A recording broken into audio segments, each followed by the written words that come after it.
Hi,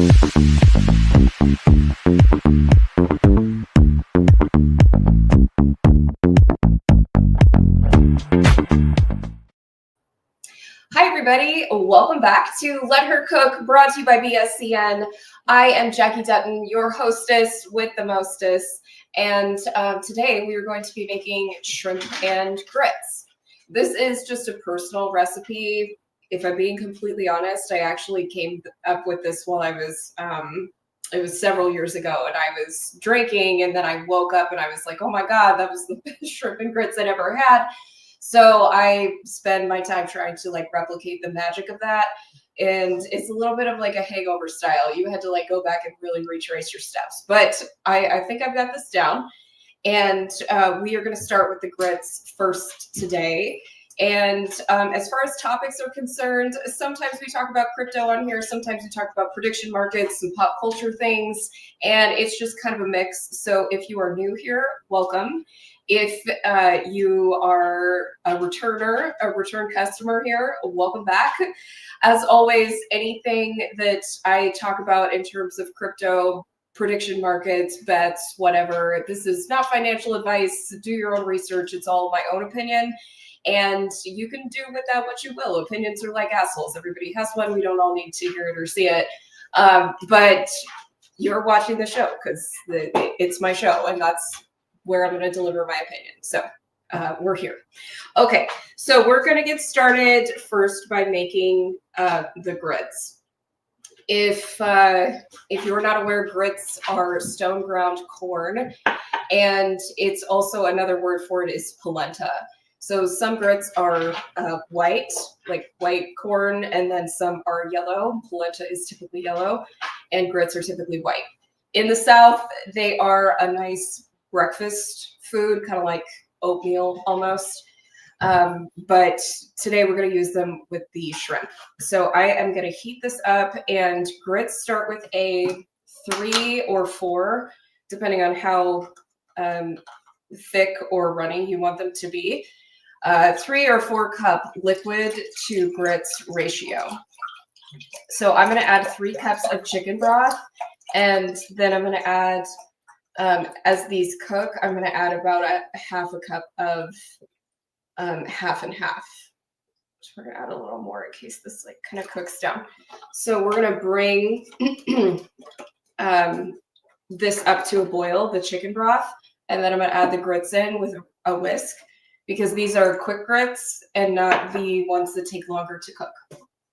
So while this boils, we are going to talk about some fun pop culture topics for the day. So first up, the Robinhood CEO, Vlad Tenev, he is predicting that with Robinhood's new yes-no market, so their competitor to Polymarket, Kalshi, etc., their prediction market platform, he is predicting that people will replace their home insurance with a prediction market bet. So essentially what you would do is you would create a predictive market about your personal home. And let's say you live in Florida, and you say within the next 10 years, your house gets wiped out by a hurricane. And you bet no, or you bet, excuse me, I think you would bet yes in this scenario. And a bunch of people who either do their own research or don't, they would bet the opposite. And therefore, if you are the one that is right and you bet yes, and all these other people bet no, there's probably a less likely odd of you losing your home, statistically speaking. And consequently, you would be paid out in full at whatever your bet was. And all of these people who bet no would be the losers of this bet. But theoretically, you would then risk a small amount of money to bet against the value of your home, essentially, or to pay for repairs in the event that your house gets taken out in some kind of natural disaster or otherwise. Do I think this is legitimately possible? Probably no. This sounds like a very Robin Hood Vlad idea overall. That sounds kind of crazy. I just don't see traditional home insurance, which people genuinely fight really hard to keep. in California in the Pacific Palisades fire, everyone was paying for their home insurance. The problem was that State Farm and other companies went around and they canceled everyone's policies like 6 weeks before the fire happened or something. So yeah, ultimately, do I think this is an alternative answer to something like this? Sure. But like, how do we verify that this person owns this house? We would need to start, I mean, like, we really would need to flesh out some details here. How would we verify the real estate purchase? How would we know that this hasn't been a home that was sold? How do you close out your bet in the event that nothing happens before somebody who owns the home actually dies? Like, and it changes hands. I have a lot more questions about the reality and possibility of this than just flagrantly throwing it out there and saying predictive markets could replace home insurance. I just feel like that was lazy. So while I am all for the idea of providing a little competition to the home insurance companies that have gone kind of out of their way to screw over paying customers, sure, we can have that conversation. But to do it with predictive markets, it's a little more complicated, right? So yeah, I don't know, Vlad, we'll see. Okay, so this is coming up to a boil, and I'm going to add in the grits here. You want to do this kind of slowly, just so that the grits don't clump. I would like to see this boil a little more, actually. It's hard to see the bottom if it's bubbling because it's opaque. All right. Next on the pop culture topic list, did anybody see Caroline Leavitt's photo done by Vanity Fair? Caroline Leavitt is the press secretary for the White House, and she obviously stands at the podium and answers the press's questions. And it is no secret that this administration, which routinely calls it the fake news, gets into it with the reporters in the reporter room on a regular basis. And Caroline Leavitt goes toe-to-toe with them all of the time. Well, Vanity Fair, which is very notably a left-leaning publication, published, I mean, they did her dirty. They published the worst up-close photo of Caroline Leavitt with every flaw, detail. Her makeup is cracking. And then it also looks like maybe she's had some lip injections as well, which would have meant that it meant that they had to time this photo for like catching her when she has had this procedure done and hadn't fully healed yet. Really fucked up, in my opinion.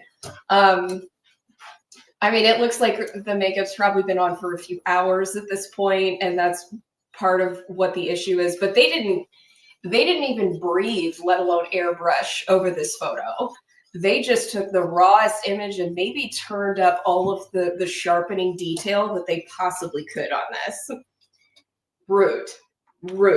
Okay, we're gonna turn this off. You have to be careful with grits because they will pop and kind of spit at you. So the other issue here is that Vanity Fair's other post, the previous post for Karine Jean-Pierre, who was the previous Biden administration press secretary, they posted this boss babe style photo of her with this red blazer pantsuit looking thing. And honestly, that's the nicest photo I think anybody's taken of her in a long time, because she didn't look like that when she get up there at the podium. But obviously the contrast doesn't do anything against the fake news narrative when they go out of their way to be spiteful, if you will, using a photograph of Caroline Leavitt, and then they go out of their way to be very complimentary with a photo of Karine Jean-Pierre. So, dude, like, I mean, is anyone actually surprised that this is going on? No. But at the end of the day, is it still kind of salty for Caroline Leavitt? Yeah, absolutely. I wouldn't want a photo of my makeup all cracky out there on the internet and my lip injection wounds. That sucks, right? Most people on Instagram are able to like backlog their photos so that they have a gap in that window, and then that way you don't see their surgery scars or anything else. There's a whole plan. I lived in LA, I would know. Okay.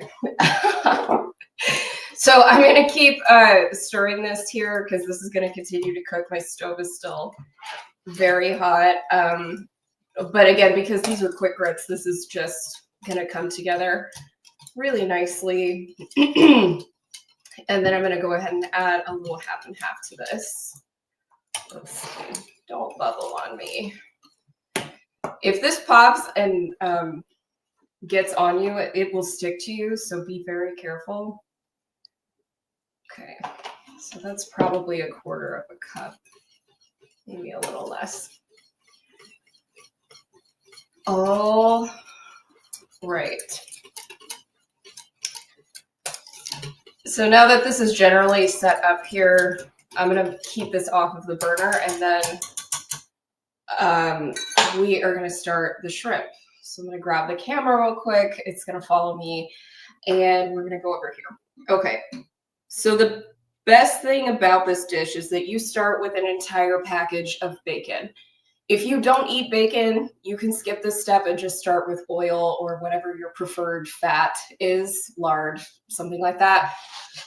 But when you have the opportunity to add bacon, you always should, in my opinion. I don't eat it that often, but when we do, it's for stuff like this. It really brings out the flavor. So I have here bacon, onion, celery. I have some multicolored little cherry tomatoes that we're going to add. And then I have my shrimp back here, which I have thawed in the bag. And the shrimp is one of the last things that we're going to add because they go really quickly. So yeah, we're just going to start rolling with this. And I'm going to grab a wooden spoon for the bacon. Okay. Let's see. Next up, Brian Johnson. If you do not know who Brian Johnson is, he is a now like very notable vampire in real life. He was the CEO of a company that acquired and then built up Venmo. And then he kind of flipped out and had a midlife crisis, sold everything. He said his health was severely suffering. And he consequently really just kind of went into overdrive in making himself his own personal science experiment.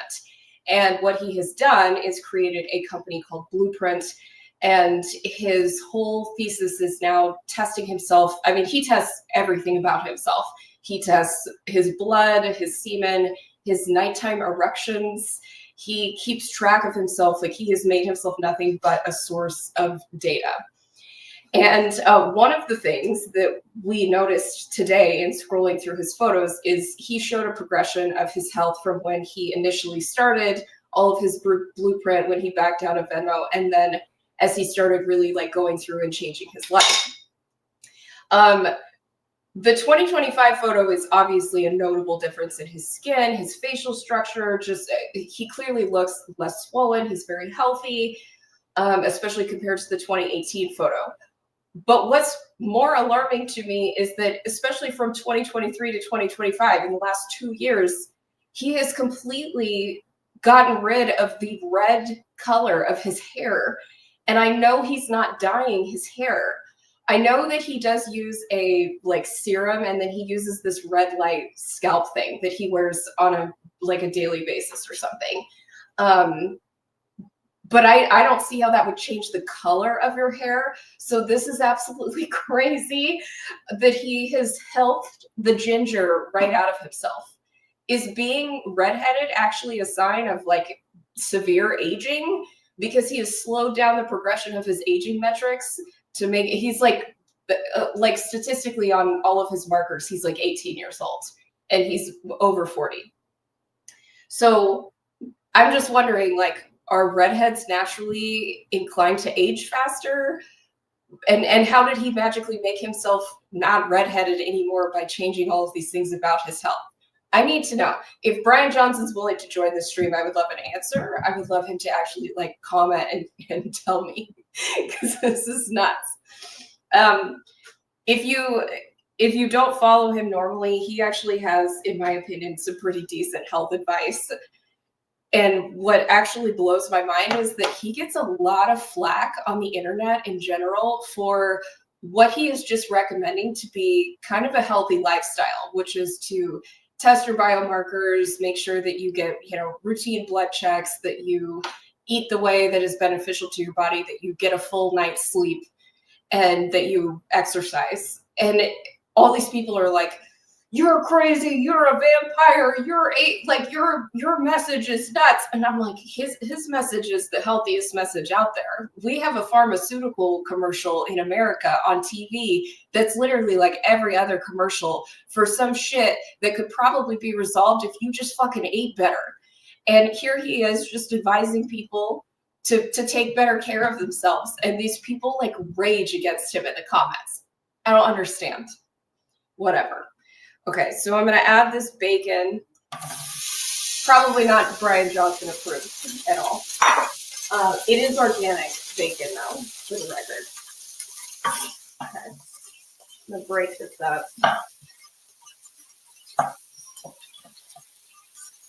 I'm going to open a window.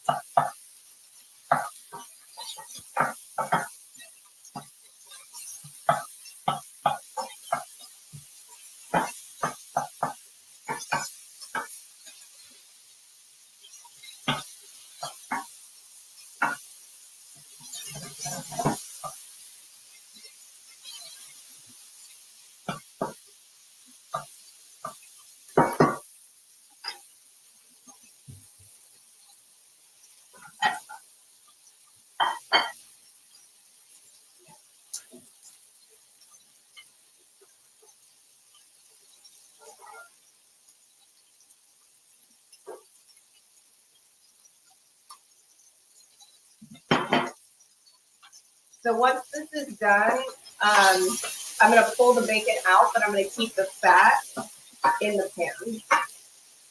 And we're going to cook everything else in the fat.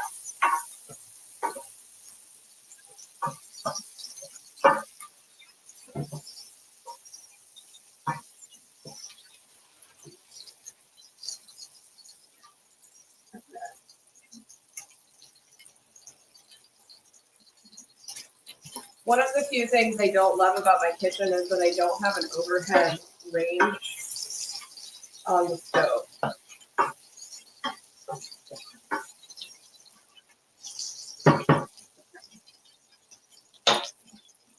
So in the world of prediction markets, Kalshi, which is a competitor to Polymarket, Kalshi has,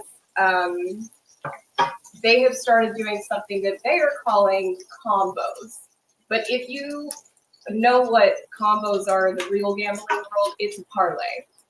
So they were trying to say that this is not a parlay. These are their own, let's brand it with this word combos. But the problem is that if you go down to the actual word, or the top left corner, and it shows like combo, the word actually that's written up there is in fact parlay.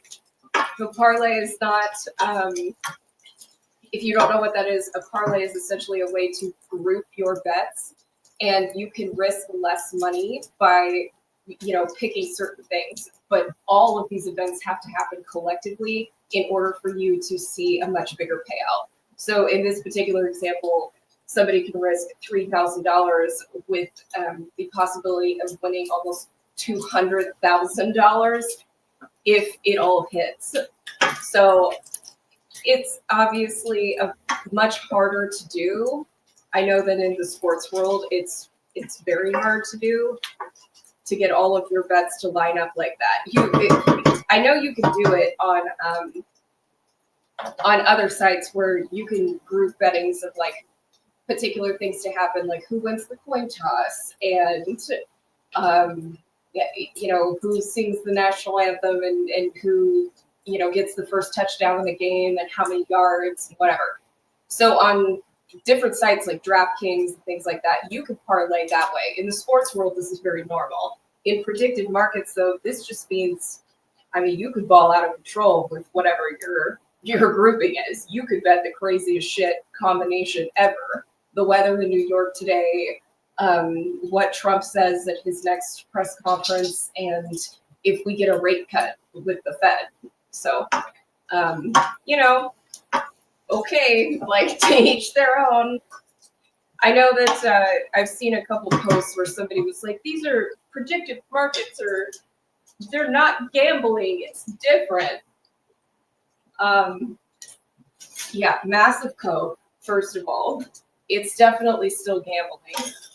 I would say that the only thing that makes it different from maybe a regulatory perspective is that if you submit a bet, let's say on a sports market, and you say that you bet the Chiefs will win for the day, you lock in your bet when you say yes. You typically, especially if you go through a bookie or something, you don't have the opportunity to cash out of that bet if, let's say, before halftime, the Chiefs are up by 14 points and it's likely that they're going to win. But with a predictive market, you can sell your position at any time. So let's say that you just happened to catch the odds. They were looking very likely and you sold for a profit. But 2 hours later or days later or whatever, the predictive market ended up showing that the event actually didn't happen, or it didn't happen, in a no way that you would have lost all of your money. That is essentially how you can make money better or differently in a predictive market than you normally would in a traditional gambling sense. A gambling is kind of closing that bet off, like the roulette table, like no more bets. And then when you have a predictive market, you can buy and sell that shit as often as you want until the fat lady sings, basically. So something to keep in mind about how they are different, even though it is all still risking money based on an assumption at the end of the day. All right, so we're going to add onions first to this.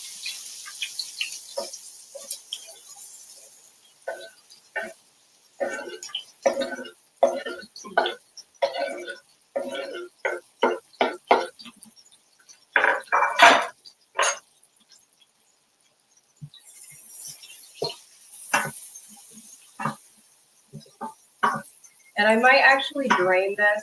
Like I might, depending on how much bacon grease there is. This is a preference thing about how much you actually want in here.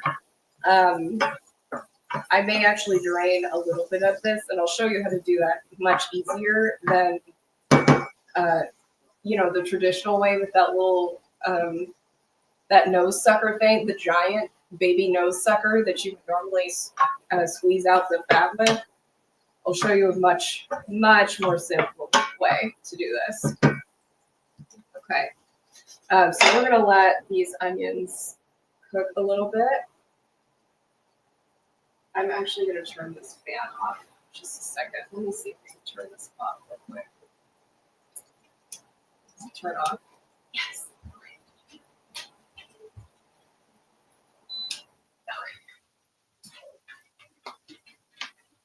Sound should be much better now.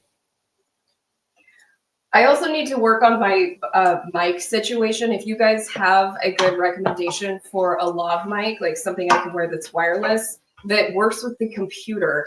My problem is that I don't stream through my phone, and everything I've come across, it's like only for streaming through your phone. And I can't even believe that we're there, that a phone is the way that most people stream. I use an Ozbot HD mini camera, and it has AI tracking, which is how it's able to follow me around. And I really enjoy that, but I would like better sound, like something I can wear. So if you guys have a better suggestion, let me know. Okay, so I'm gonna turn this up a little bit. And before I add the celery, I am gonna absorb a little bit of this fat. Okay, so here's what we're gonna do. I'm gonna take paper towel. I saw this trick on the internet. You're going to take a paper towel, you're going to fold it, and you're going to use tongs, and you're just going to put it in the dish and let the paper towel absorb some of the fat. And you can do this as much or as little, obviously, as you want, as you're looking for.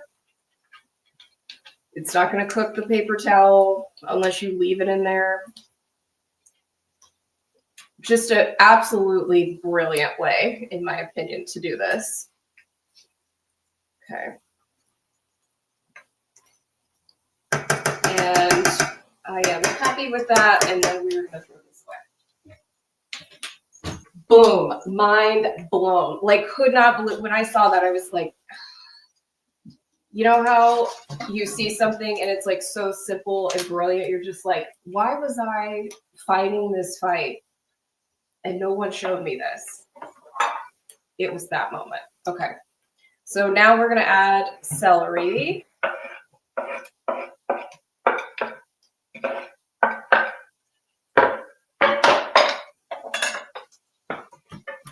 And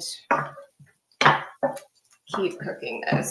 The other seasoning I'm going to add, obviously the bacon itself is pretty salty, but we're going to add the Tony Chachere's Creole seasoning. If you were here episode 1, you are a real one. This was the gumbo seasoning that we used. So this gets a good amount of use in my house. It's pretty delicious, but it also can be a little spicy, so be careful when you use it if you're not a spice person.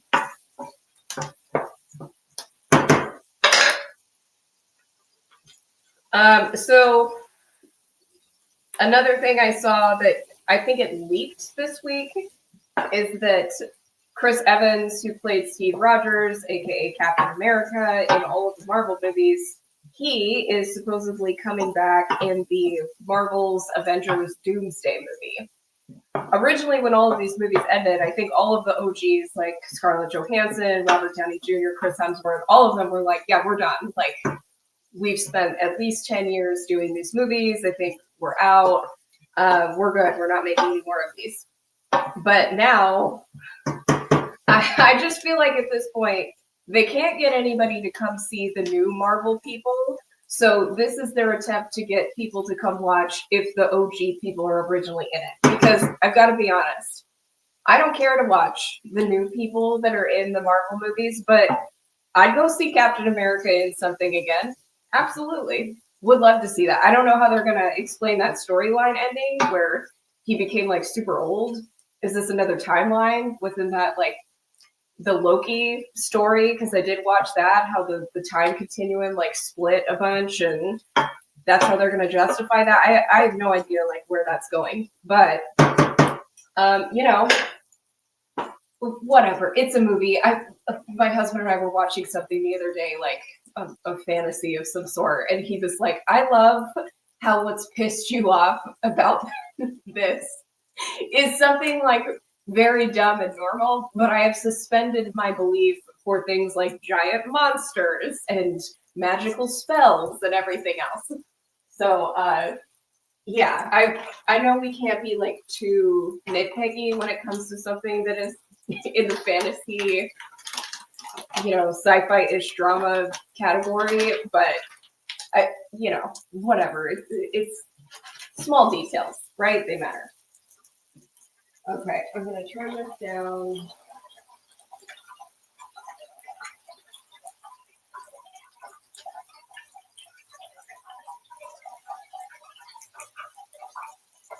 I'm actually going to make this more efficient.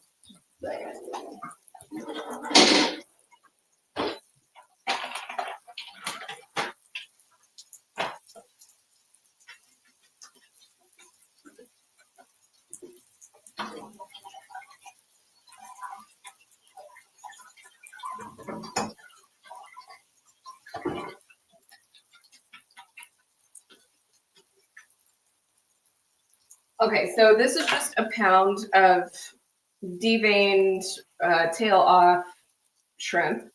I'm going to season this a little bit first with the Tony Chachere's before I throw this in, just so that it gets coat it a little better. And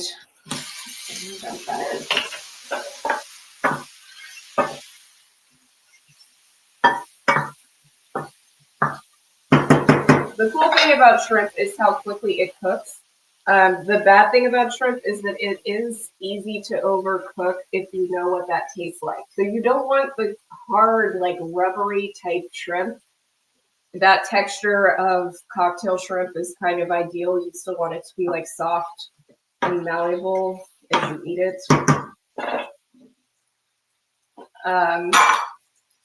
So I'm also going to, while this starts to cook, I'm going to slice some of these cherry tomatoes just in half. I wasn't a tomato person, and I'm still not, by the way. I don't like tomatoes because I just feel like it is a vegetable, but it's like, get your shit together. Like, I have no idea what fucking texture a tomato is going to be before I bite into it. At least with a banana, the color lets me know, usually. But with a tomato, it's like, could be runny, could be, you know, like the crunchy, like dense texture. I don't fucking know. And there's like 9 million kinds of tomatoes. That's the other thing. Just like, it's worse than a box of Forrest Gump chocolates. Like, you really never know what you're gonna get with a tomato. I do like ketchup though, and marinara. All right. So I'm gonna throw these tomatoes in here. And this is not meant to be like a tomato-based dish, you know, like with like tomato paste or something. We're just trying to like cook these cherry tomatoes so they burst. I'm gonna turn this heat up a little bit. And then we're gonna add the bacon back in, and I'm gonna top this with some green onions.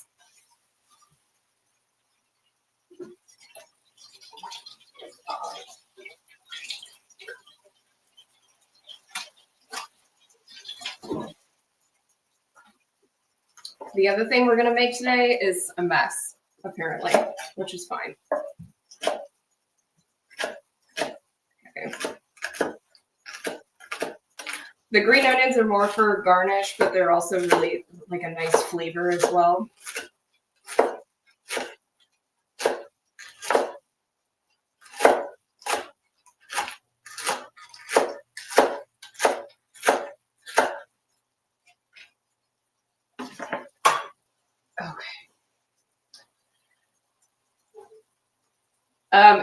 I saw before we started the stream that apparently Netflix is projected to close the deal with Paramount. So, RIP good content. Sadly. Apparently, they've rejected they rejected the Paramount bid. So Warner Brothers rejected the Paramount bid, and consequently, I think they offered like the same amount of money, but under different terms with different people. I saw at one point Jared Kushner, Ivanka Trump's husband, was also involved, and then he pulled out of it. And now, like, who knows? Who knows? This is going to continue to cook here. Another fun piece of information this week is that Elon Musk was named the richest person. He is now richer than Bezos and Mark Zuckerberg, any one of the other like tech billionaires. And I guess the real question is, but is he? I am sure that he's probably the richest self-made billionaire, someone who started companies and this is his general net worth in terms of his companies. But does he actually have the most money? My guess is actually no. I think the majority of his money is probably tied up in his companies. But it's more likely that like a Saudi Arabia family is the one that actually has the most money. I don't think it's anyone in America. But I also did see that Elon Musk, despite this massive amount of wealth, he also directly influences over $16.8 billion worth of salaries alone. So, you know, I know Jeff Bezos gets a lot of shit, and I know Elon Musk gets a lot of shit. But when that is your direct economic impact, that's pretty crazy. I think a lot of people who just work a regular ass job sit around and bitch about that when they didn't create billions of dollars in jobs and revenue and salaries for people. It's like, maybe take a seat, I don't know. Let's see. So this is going to finish up, and then I'm just going to let the liquid in here cook down a little bit and just simmer down. And I'm going to add the bacon back in just for all of the flavor. I'm going to have a piece. And then we're going to talk about plating this, because there is a specific way to do this. Damn it, bacon's good. Okay. And I'm starving now. It just takes that one bite, that first, you gotta break the seal on the food that you're eating. Then all of a sudden it's all downhill from there. All right, so the tomatoes are nice and collapsed, and this is about where you want this. Sometimes if there's a lot of bacon bits in the pan, I will add a little white wine to deglaze the pan. But it didn't need it this time, and I also don't think I have any white wine. I might have a Marsala, but I don't think I have any. Okay. So this is nice and cooked. We are going to plate this now.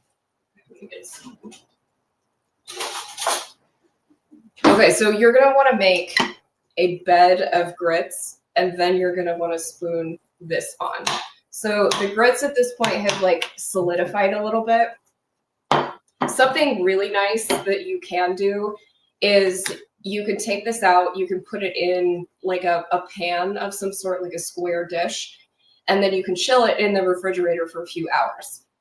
And then when you take it out, you can actually cut it up, cut it into little squares, and then you can sear it or pan fry it so that it makes a little grits cake. And that's also a really nice presentation kind of way that doesn't require a whole lot more effort. I don't want to wait for the grits to chill. The shrimp is done. I'm hungry. So we're going to start this up. You can also put cheese in your grits. I did not do that today. But you do you, right? You eat whatever you're ready for. The cool thing about this with the grits and the chicken broth is that you usually don't need to salt the water or salt your grits because the broth was salty enough. So I'm going to take this and just try to make a pancake style, just round enough. And then I'm going to carve out a little bit of a bowl area here. And now we're going to spoon this with liquid. I'm going to use a different spoon just so I get a little more of this.